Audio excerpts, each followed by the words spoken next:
How do we start? Like almost as we can start however. Yeah, so we're just gonna simply begin. Hello.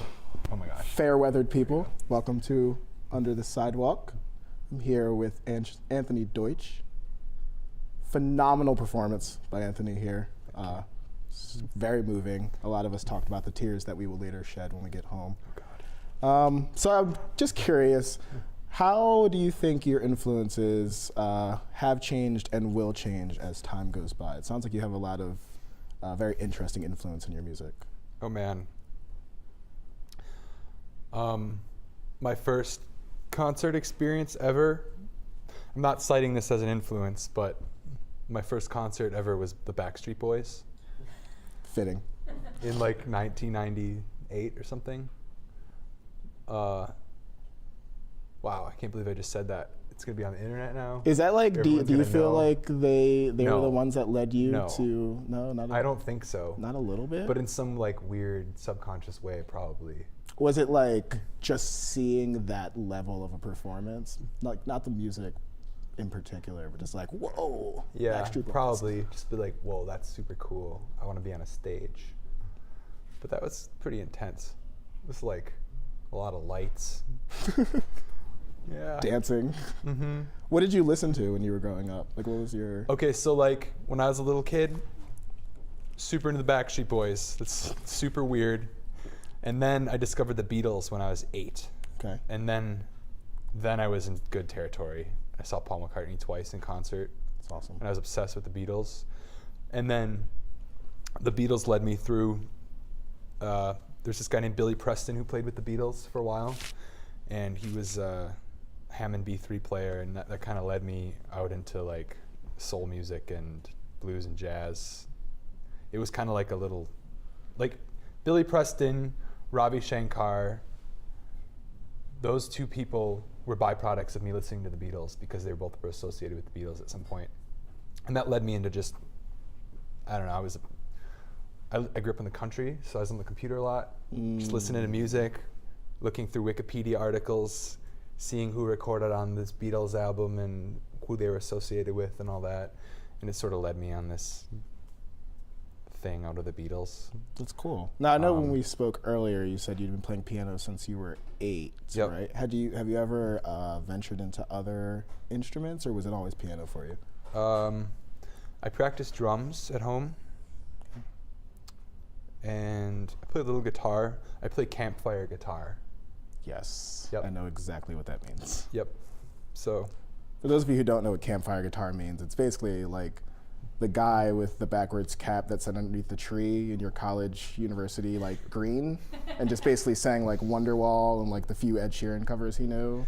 I wish I was exaggerating. That's not what I'm talking about. Tomato, tomato, really. No, that's cool. That's cool. So, Tomato right here. are you the tomato? I'm the tomato, yeah. Damn it! I was gonna take tomato. It sounds so much fancier. Well. Tomato. Yep. So take me through the process of your songwriting. And by now, everybody should have heard all of the songs that you performed for us, which again were fantastic. There's a lot of depth in there, so I'm just interested to hear how you do that. I don't have a process. I mean, I guess I do. I guess everyone has a process, but for me to sit here and pretend that I have a very specific process that's like calibrated would be just completely not true. Like, I couldn't tell you about process. Other than like just life. Life is the process. That's fair. Do you find that you prefer to write lyrics first, prefer to write music first? I usually write lyrics first. Like the songs I played today, actually it was like the fourth one, Gonna Find Home. That one's from my first record, and that's the only one that I actually wrote as a song in real time. I went to the lake one night at like midnight. It was kind of like was having a weird night, and I went to the lake. This is in like 2011, and in my hometown of Port Washington, there's like this power plant, and there's this beach they built by it. And I went to the beach, and there was a full moon. It was really romantic. and I like took my shoes off and I went in the water with my guitar, and I was just like standing in the water, and I just started singing, and I wrote this song. It's kind of a ridiculous story, but it literally happened. So I just sang it and remembered it, went home and recorded it, and then however many years later I recorded it now in 2016. Nice. But the other 3 songs that I played today are not recorded yet. Those are new songs. The World's Aflame, that one I was whistling. So I was walking in New York City on Halloween a year ago, 2 years ago, 1 year ago. Yeah, last 2 Octobers ago. And it was just super chaotic, and I was kind of like bummed out by how chaotic it felt that night. There's cops everywhere, like 2 or 3 cops every 50 feet. It was so weird. Like all the NYPD was out, and it was just this really strange vibe. And I was just walking, and I was whistling, and I whistled this melody, and then I wrote the words, and then, I mean, it's only 6 words, but it was just like I had this like, it was like a dirge. It's very powerful. A dirge. 6 words. Yeah.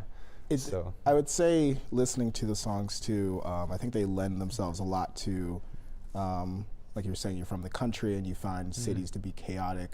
Do you think that kind of environment, being from maybe a slower paced place, kind of influences your music in a way?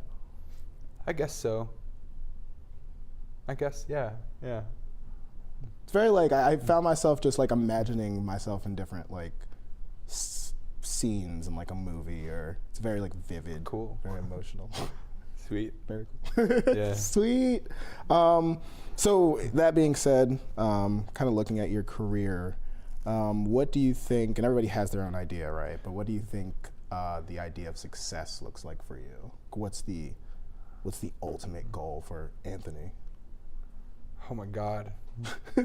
No, So deep. You can take a second. like, am I paying you for this? Am I paying you to answer? You can. I mean, I won't say no.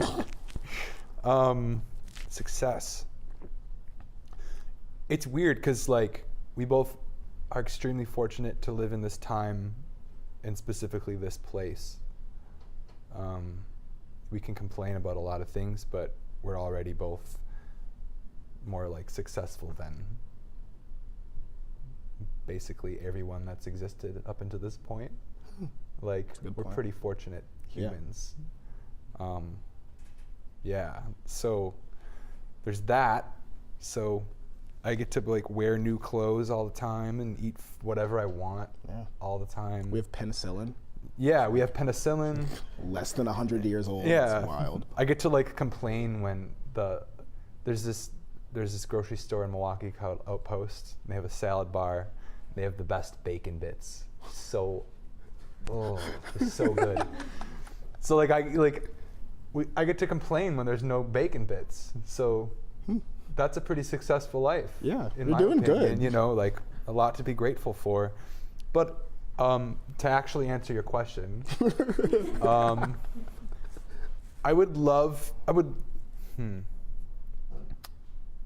I really want to sing my songs for as many people as possible. And it sounds so like, that's such a vague answer, but there's a lot of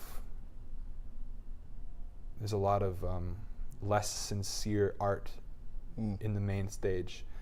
And I'm not saying mine's good or bad or whatever, but I just feel like, I don't know, like when I sang my first few songs, everyone was like, oh, like, I'm so sad.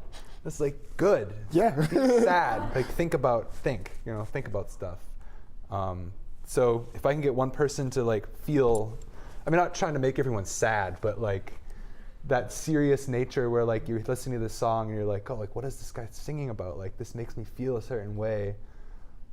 Like that investigative feeling or yearning. I just want to make everyone feel that. Yeah.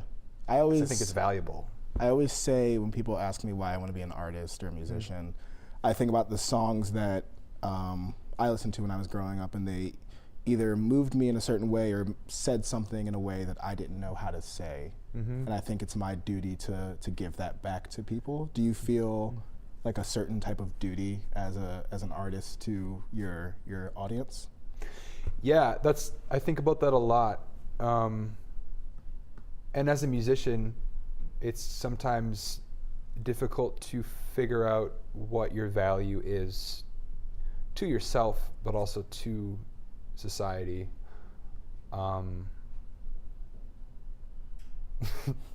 Yeah, I lost my train of thought. Yeah, this got really existential. Yeah, we're digging in. What was the question again? Even do you feel like you have a duty towards your? Oh yeah, your duty. Audience? That's where the value is. Duty. Yeah. So I guess if I have the ability to make someone think about something or think about their life or whatever, or even just the ability to make them feel good or escape for a moment, I think there's just if you have that ability, there's an innate duty to do that to your fullest ability. Absolutely. So it's cool. Yeah, I want to do it more. I don't do it enough. I play a lot of commercial gigs and private gigs, and I would love to just do the Father Sky music all the time. It would be amazing. I think it'd be dope. I would be here for it. Absolutely. I think we could probably open it up to the crowd. If we want to get some crowd questions, don't be afraid. Or do. There we go. Are there any artists today that you really look up to as inspiration? Maybe not to replicate their style, but you just really sync with their ideas that they're putting forth, or the emotions that they're expressing through their music? Yeah.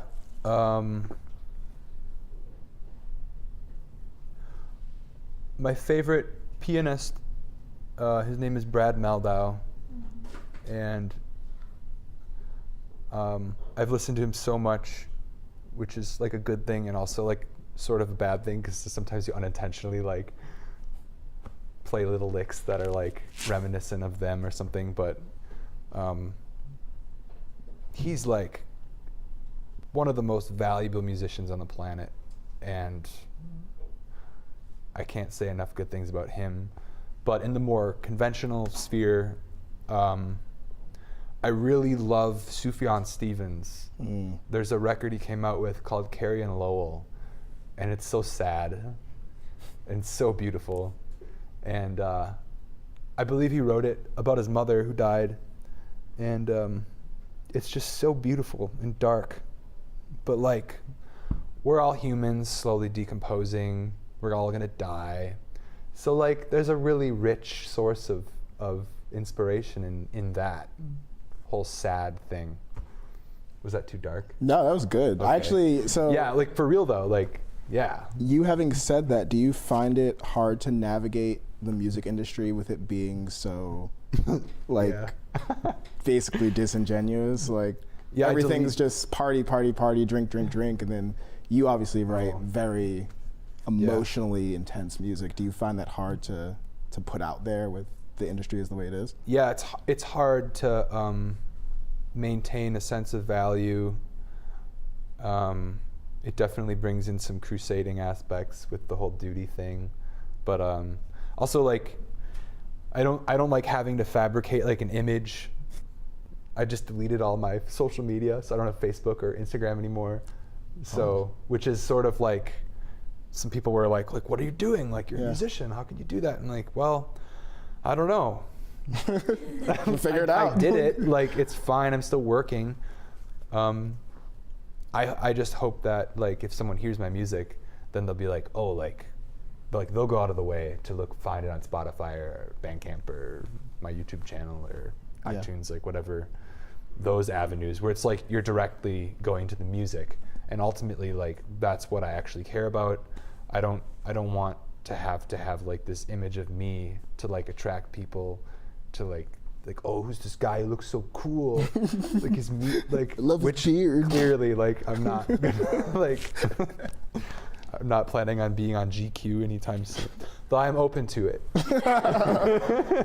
In case anybody from GQ is watching. Yeah, I hand sewed these button things. with some thread. You could like work for GQ as Yeah. a stylist, like Yeah. or just like a sewer. It's Is that called what they're the called? thrift line. So I had no idea. Thank you for enlightening. Okay, yeah. Do we have any other I crowd? hope that helped. Ooh. Yeah, I got a Doug? question. You mentioned earlier that one of your influences were the Beatles. Yeah. Knowing that your style of music has this kind of dark undertone, Mm-hmm. what about the Beatles kind of inspired you to create your sound? So for like a solid 5 or 6 years, probably from like the ages of 8 to like 15, 16, it was just like, I just like went to the school of Beatles. I listened to so much of the recordings, the anthology recordings, which is like all the outtakes and stuff. So like I nerded out on that. So I think more than anything, just like they like perfected the art of crafting a pop song. And I guess I don't know if my songs are pop, but I don't know. I just like stocked up on good stuff. I don't know. I don't know. Yeah, they're not dark at all, are they? Not too much. No. I think there's a certain Eleanor Rigby's pretty dark. I think there's a certain Helter Skelter's pretty honesty dark. to their music, though. Like Yeah. they wrote from the heart, Yeah. which is something that it sounds like you try to emulate. I always was really attracted to the way they influenced the world. Yeah. And just like they were the first like pop stars. Yeah. So that was cool. People got mad at John Lennon for saying they were more popular than Yeah. Jesus, and like statistically they were. Yeah, like no, really. Like by math, they actually were. So Yeah. It's crazy. Yeah, and they all had it's like musically they inspired me so much, but also just I was like obsessed with like learning about each one of them, and they're all so different, and like George Harrison sort of lured me into this like Indian music direction and like Eastern thought. Like he's the reason I got into Buddhism and stuff. So like thanks, George. You know. Appreciate you, fam. Yeah. Yeah. You said you don't know if you would classify yourself as pop. Yeah, I don't even know what pop is. Yeah, like how difficult do you ever get the question, what kind of music do you play, and how difficult do you find it to answer that question? Yeah, well, like even when I got here earlier, someone was like, "Oh yeah, this jazz guy is gonna play," and it's like, well, yeah, okay. So, as a musician, I've studied jazz music. Yeah, jazz. I've studied the music. jazz. It's like if you wanna become technically proficient on an instrument, you can either go the classical route or the jazz route. Yeah. Not to make this like one or the other, but like pretty much it's pretty safe to say like if you're, I mean, there's pop too, but pop tends to be very simple, and you're not gonna like be playing a bunch of lines or anything. So I was not classically trained, so when I was in high school I was in like a jazz education thing in Milwaukee, and like the Milwaukee Youth Symphony Orchestra jazz thing, and then there's like a conservatory there. So that was sort of how I started honing my craft, but and now like however many years later I feel like I'm just starting to like sort of know how to play jazz. Yeah. So yeah, it's definitely not jazz. Like that wasn't jazz, but it's all informed. Yeah, I mean like like how I want to play a chord is informed by listening to good jazz, but also like listening to Bach. Like Bach did it all. That guy. It's a lot of combination of genre. Yeah, I mean it's like sound. So That guy. That Yeah. Bach. yeah, What a guy. He's pretty darn good. I think we had one more in the back. Okay, one more question. Why the stage name Father Shy? Someone asked me that yesterday, and I don't know. It's a good answer. I was playing. It's a good answer for everything. I don't know. I'm not sure. I was playing with my trio. And I was like trying to think of a band name. I think the bass player. I think we talked about Father Sky. I don't know where that came from though. At one point I was like, oh, it'll be like Anthony Deutsch and the Father Sky Ensemble. Because like that sounds kind of like, but I didn't choose that. And then I released a record 2 years ago, and it's called Father Sky. The album is called Father Sky, and the artist is Father Sky. And I went through this whole weird, like, I guess it was like a weird identity crisis, because like I really was very uncomfortable with the fact that people were gonna think I was Father Sky, because the CD cover is just me like looking really angry with like a lesser beard, just completely unkept lesser beard, and then it says Father Sky. And it's a picture of me. I'm like there's this nature reserve by my hometown, and there's like on the cliff, there's like this gray sky behind me. And then the whole album is sad and beautiful. But like people like started, like my friends started calling me Father Sky, and other musicians in the music scene in Milwaukee started calling me Father Sky. And yeah, it's super weird. I just let go of it. I'm just like, okay, I'm Father Sky. Like, That's me. What's up? I'm gonna regret doing that someday. Do you ever have people know you by Father Sky and not know your actual name? I was so depressed the other night, and I went out to hear some music, and I was at this bar, club place, and this venue, and someone came up to me. They were like, I sat down at this table, and there was this like group of people. I'm being such an egotistic jerk right now, but I'm totally You're a musician, it's loving allowed. it. It's great. I sat at this table, and there was these people, and they were like talking, and they kept looking at me, and I was like what? Like, I'm sober. Like, maybe I had too much coffee. Am I doing like a weird thing? Like, what's going on? And this guy came up to me, and he's like, "Are you Father Sky?" Yes. I was like, Yes, I was sir, I like, am. I suppose so. Yeah. Like, and I think so. I had played on September 11th. We played this cool show outdoors in Milwaukee at this place called Denham Park. And it was an outdoor show, and I had my trio with me, and this guy lived in the apartment complex above it, and he was telling me that I lured him out. I lured him out. What do you guys say in Chicago? Lured? Lard? I think either one sounds weird. Like he Pie Pipered him out of the apartment. He was like, I must find this music. Yeah, totally. Yeah, so he was, so yeah, he didn't know my name. That's cool. He just called me Father Sky. And then his friends were like, oh, it is you. But also, so like as a musician in Milwaukee, I do other things. And one of the things we just did for Christmas was we did a Charlie Brown Christmas for like 19 shows at this jazz club in Milwaukee. And so his second thing was like, I saw your Charlie Brown show, it was great. And I was like, oh. So now this guy knows you as Father Sky, the Charlie Brown, the Charlie Brown pianist. Yeah, so that was weird. It's cool. That's a good way to be known. It really made me feel good though. It's the like validation that we all look for as artists. Yeah, totally. It's kind of bad. It's really horrible. Very unhealthy. It is, but Here we are. It sounds good, so Yeah. yeah.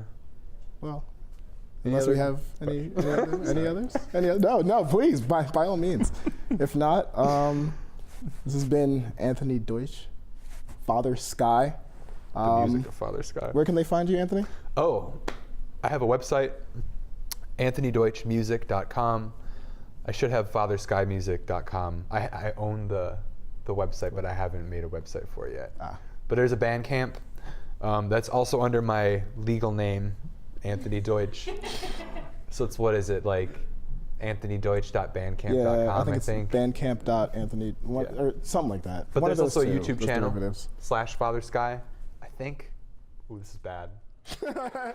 We'll make sure we have it like below where I'm currently pointing.